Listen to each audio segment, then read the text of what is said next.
টা পড়ি, তাহলে দেখা যাচ্ছে এখানে লেখা আছে plants play a crucial role in ecosystems, serving as a foundation and contributing to human well-being by providing resources such as food and medicine.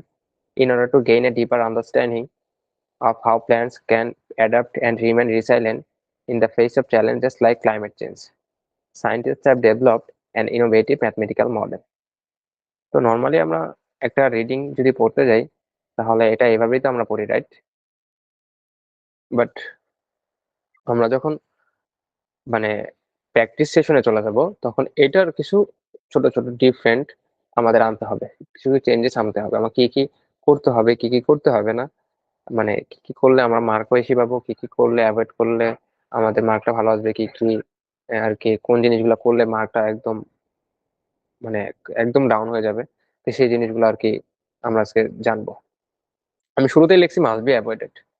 Must be avoided যদি একটা খুবই মানে সেন্সিটিভ একটা বিষয়, তো এই জিনিসটা মাস্ট করা যাবে না এখানে। Don't try to speak first. তো আমরা অনেক সময় হয় যে একটা কমন টপিক পড়ে গেছে বা একটা খুবই ইজি ওয়ার্ড ভোকাবুলারি, তো ওটা দেখে আমরা খুব ফার্স্ট পড়ে ফেলি। যেমন plants play crucial role in ecosystem serving as a foundation and contributing to human wellbeing, এভাবে পড়া যাবে না, এভাবে পড়া যাবে না।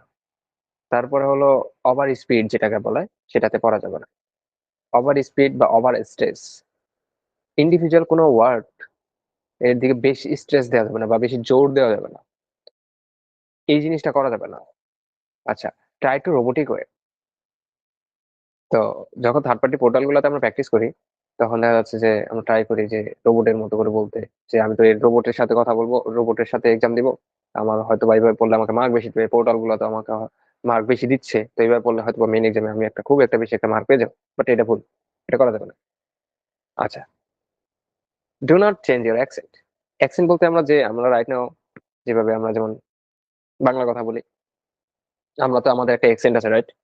তো যেমন ব্রিটিশ, আমেরিকান, অস্ট্রেলিয়ান, হ্যাঁ। তো এক এক দেশের এক এক রকম অ্যাকসেন্ট বা প্রত্যেকটা ভাষার একটা অ্যাকসেন্ট আছে। তো যেহেতু ইংলিশ পড়তেছি, একটা দেশে যাব, মানে ল্যাঙ্গুয়েজ টেস্ট, তো আমরা যেহেতু একটা ইংলিশের পরীক্ষা দিব, তো এটা ভাবার কোনো সুযোগ নেই যে আমি একটু ব্রিটিশ অ্যাকসেন্টে পড়ি বা আমেরিকান অ্যাকসেন্টে পড়ি, এভাবে ভাবা যাবে না। এটা করলে মার্ক আসবে না। আচ্ছা, তারপর অনলাইন স্ট্র্যাটেজি। অনলাইন স্ট্র্যাটেজিটা বলতে আমরা এটার সাথে অনেকে ইউজ টু, আবার অনেকে অনেক কন্ট্রোভার্সির মধ্যে পড়ে এই জিনিসটা আর কি দেখা যাচ্ছে যে মানে জানি বা বুঝি আবার জানি না। অনলাইন স্ট্র্যাটেজিটা হলো, আমরা অনেকে ট্রাই করি এক লাইন দিয়ে, যাদের আমরা রিডার আউট একটু সমস্যা বা মার্লিং ফার্মিং এর সমস্যা, তারা আর কি ট্রাই করি এক লাইনের মধ্যে দিয়েই মানে বলে দিতে। এটা ভুলেও করা যাবে না, এটা ভুলেও করা যাবে না, এটা করা যাবে না মানে করা যাবে না, এটা করা যাবে না মানে করা যাবেই না, এটা করা যাবে না। যদি করেন এটা আপনার ওন রিস্ক। তো এইটা হলো কথা। আচ্ছা, তো আমাদের কি কি করা যাবে না? Don't try to speak fast, মানে জোরে জোরে পড়া যাবে না, প্রত্যেকটা একটা ইন্ডিভিজুয়াল ওয়ার্ডের ভিতরে বেশি স্ট্রেস দেওয়া যাবে না, রোবোটিক স্টাইলে পড়া যাবে না। মানে রোবোটিক স্টাইলে মানে রোবট যেভাবে কথা বলে, তো রোবট কিভাবে কথা বলে যদি একে একটু কোশ্চেন করেন, এই আপনার সাথে রোবোটিক ওয়েতে কথা বলবে, তো শুনে নিতে পারেন, সমস্যা নেই। আচ্ছা, don't change your accent. Don't change your accent, actually এটা আসলে করা যাবে না। আর অনলাইন স্ট্র্যাটেজিটা বললামই, যে অনলাইন স্ট্র্যাটেজিটা ভুলেও ইউজ করা যাবে না। তো গ্রুপে আশেপাশে অনেক জায়গায় কন্ট্রোভার্সি দেখছেন যে অনলাইন স্ট্র্যাটেজি দিয়ে স্কোর আনছে, হ্যাঁ অবশ্যই আছে, এটা আমিও মানি।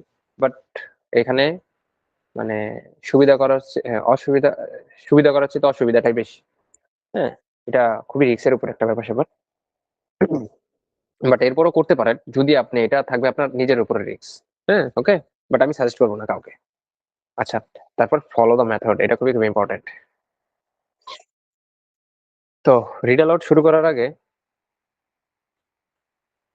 রিড অ্যালাউড শুরু করার আগে আমার ফার্স্টে জানতে হবে যে আমার এই যে মাইক্রোফোনের পজিশন থেকে শুরু করে, যেহেতু একটা ডিভাইস রিলেটেড একটা এক্সাম, আমার ফার্স্টে কনসার্ন থাকতে হবে মাইক্রোফোনটা আমার ঠিক আছে কিনা, আমার মাইক্রোফোনের পজিশনটা ঠিক আছে কিনা, আমার মাইক্রোফোনটা ঠিক আছে কিনা, আমার ল্যাপটপ ঠিক আছে কিনা। দেন এইটা কনফার্ম হয়ে 100 to 100, দেন ট্রাই করবো যে আমাদের পড়াশোনাটা স্পিকিং দিয়ে রিড অ্যালাউডের মাধ্যমে শুরু করা। এইদিকে আমার মনে করেন আজকে থেকে আমি প্রিপারেশন নিব, আমি শুরুতেই আমি প্রিপারেশন নেওয়া শুরু করে দেবো না, আমার আগে ডিভাইসের দিক থেকে টেকনিক্যাল দিক থেকে সব ঠিকঠাক আছে কিনা এদিকে ফোকাস দিয়ে দেন আমি প্রিপারেশনে যাবো। আচ্ছা, পজিশনটা ঠোঁট থেকে নিচের ঠোঁটের বরাবর 2 আঙ্গুল রেখে দেন আমরা প্র্যাকটিস করব, ওকে। Then start. এখন স্টার্টটা কিভাবে করব সেটাকে আমি বলি। এখন আপনি নর্মালি একটা প্যাসেজ দেখছেন, আমি একটু আগে পড়ছি, আপনি ট্রাই করবেন যে একটা সেন্ট প্যাসেজ পুরোটা আর কি পড়ার। ধরেন সাপোজ এখানে রিসোর্সেস এই ওয়ার্ডটার আপনার প্রনাউন্সিয়েশন বা ওয়ার্ডের আপনি মিনিং জানেন বা প্রনাউন্সিয়েশন উচ্চারণ করতে পারতেছেন না, তো শুরুতে এই প্যাসেজটা পুরোটা পড়বেন। পড়ার পরে যে ওয়ার্ড গুলাতে আপনার মানে দেখা যাচ্ছে যে একটু প্রনাউন্সিয়েশন করতে কষ্ট হচ্ছে বা যেটা একটু ফেমিলার না আপনার সাথে, ওই ওয়ার্ড গুলাকে আপনি একটু বারবার উচ্চারণ করে আপনি একটু ক্লিয়ার হয়ে নেবেন। তারপরে সেই চাঙ্কিং, সরি, স্টার্ট। তো এটা ক্লিয়ার করার পরে দেন আপনি পড়তে পারেন যে plants play crucial role in ecosystem serving as a foundation, হচ্ছে আপনার মতো পড়ে পড়তে পারেন। এখন আসি হলো মিনিং অ্যান্ড চাঙ্কিং। এই জিনিসটা হলো one of the most important part in speaking part and read aloud part. চাঙ্কিংটার মিনিং হলো আমরা অ্যাকচুয়ালি জানি যে একটা সেন্টেন্সটিকে প্রপার মিনিং দেয়, মানে এই সেন্টেন্সটাকে এখানে ফুল স্টপ কোথায়, ফুল স্টপে এই পর্যন্ত এই সেন্টেন্সটাকে প্রপার একটা মিনিং দিবে, এটাই চাঙ্কিংটা অ্যাকচুয়ালি এই মিনিংটাই দেয় অ্যাকচুয়ালি।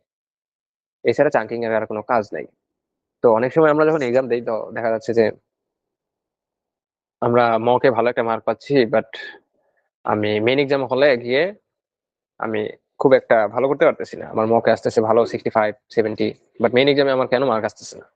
এর মেইন ইস্যু হলো যে আমরা পড়তেছি ঠিক আছে, বাট আমাদের চাঙ্কিংটা হচ্ছে না, আমাদের সেন্টেন্সটা মিনিংফুল হচ্ছে না। যেহেতু এটা একটা ল্যাঙ্গুয়েজ টেস্ট এক্সাম, আপনাকে একটা প্যাসেজ পড়তে দিচ্ছে, সেই প্যাসেজটা যদি মিনিংফুল না হয় তাহলে সে এটা কেমন শোনায়? এটা যদি আপনি বাংলা রিডিংও যদি পড়েন, আপনি যদি যেখানে ব্রেক করতে হবে রিদমটা, ওখানে যদি ব্রেক না করতে পারেন, সেন্টেন্সটা যদি মিনিংফুল না হয়, কেমন শোনা যাবে? জিনিসটা হলো এরকম। তারপর হলো স্পিড, এখানে আবার বলি একটা ন্যাচারাল স্পিডে পড়তে হবে। ন্যাচারাল স্পিড বলতে কেমন, মানে আমরা ডেইলি লাইফে যেভাবে আমরা কথা বলি না, আমরা ফ্যামিলি মেম্বার ভাই ব্রাদার বা যাদের সাথে কথা বলি আমরা ডেইলি লাইফে বা অফিসে বা যেভাবে কথা বলি, আমাদের মেজারমেন্টটা থাকবে ঠিক সেরকম, এর থেকে একটু বেশিও না কমও না। আচ্ছা, clarity and pitch and intonation. আচ্ছা, ক্ল্যারিটিটা মানে বলতে মানে আমার একদম ক্রিস্টাল ক্লিয়ার হতে হবে, ক্রিস্টাল ক্লিয়ার হতে হবে, আমি যেন একদম স্মুথ ওয়েতে প্র্যাকটিসটা করতে পারি, মানে বলতে পারি, উচ্চারণটা করতে পারি। এখন অনেকের দেখা যাচ্ছে যে ক্ল্যারিটিতে সমস্যা, হ্যাঁ, তারপরে পিচ কোথায় কেমনে কি, মানে কেমনে সাউন্ড কোথায় কি মানে ফ্ল্যাকচুয়েশন চলে আসতেছে, এই জিনিসটার দিকে একটু ফোকাস দিতে হবে। আমার তো বুঝে আসছে। তারপরে ইন্টোনেশনটা মনে করেন যে আপনি একটা জিনিস পড়তেছেন এইভাবে, যেমন plants play a crucial role in ecosystem in serving as a foundation and contributing to human wellbeing. এটা হলো ইন্টোনেশন, মানে আপনার টিউনের ওঠানামাটা ফ্ল্যাকচুয়েট যে করতেছেন, এই জিনিসটা করা যাবে না। আর দেখা যাচ্ছে যে ক্ল্যারিটি ঠিক করার জন্য আপনারা মাস্ট বি টানা 40 থেকে 45 মিনিট আপনারা প্র্যাকটিস করবেন। 40 থেকে 45 মিনিট প্র্যাকটিস করার পরে আপনারা ট্রাই করবেন একটু করে চা কফি অ্যাভয়েড করতে বলবো, আপনারা একটু গরম পানি করে খেও। গরম পানি খেলে দেখা যাচ্ছে গলার ভিতরে একটু প্রেশার পড়লে আপনার সব টানা 10 থেকে 12 দিন আপনারা যখন প্র্যাকটিস করবেন, আপনি দেখবেন অটোমেটিক্যালি আপনার মানে গলার যে পিচটা, ভোকালটা, এটা আপনার মানে স্মুথ হচ্ছে।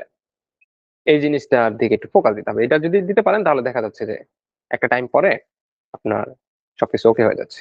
আর রিড অ্যালাউডটা আমি বলবো যে এখানে মার্ক কম, বাট দেখা যাচ্ছে মানে এটা খুবই খুবই ইম্পর্টেন্ট একটা পার্ট। কারণ কেন ইম্পর্টেন্ট, বাট কারণ এখানে আপনার রিদমটা এখানে ক্রিয়েট হচ্ছে, আপনার ক্ল্যারিটিটা এখান থেকে ক্রিয়েট হচ্ছে, আপনার পিচটা এখান থেকে ক্রিয়েট হচ্ছে, আপনার ইন্টোনেশনটা এগুলা ক্রিয়েট করছে।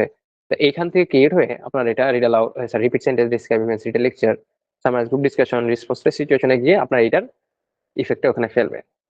আবার আরেকটা কথা হলো, এই সেম মেথডটা আপনার একদম রিড অ্যালাউডের ফার্স্ট কোশ্চেন থেকে শুরু করে আপনার রিপিট রেসপন্স সিচুয়েশনের শেষ কোশ্চেনটা পর্যন্ত আপনার সেম মেজারমেন্ট আপনার পড়তে হবে। আপনি ভুলেও এখন মনে করেন আপনি এইভাবে পড়তেছেন, বাট আপনি বাকি এগুলাতে আবার ভয়েসটা ভোকালটা চেঞ্জ হয়ে গেছে, এটা করা যাবে না, এটা করা যাবে না। তারপর যদি আমি এর একটা যদি পড়ে দেই, বা আরেকটা কথা বলে নিই, সেটা হলো রিপিট সেন্টেন্সের ক্ষেত্রে। রিপিট সেন্টেন্সে আমি যদি বলি Cox's Bazar is the largest sea beach in the world, এটা মনে করেন ব্রিটিশ অ্যাকসেন্টে বলছে, আপনি ভুলেও ব্রিটিশ অ্যাকসেন্টে বলতে যাবেন না, সেটা রিপিট সেন্টেন্সে হোক বা যেটাই হোক। তো এইদিকে একটু ফোকাস থাকতে হবে। তো আমি যদি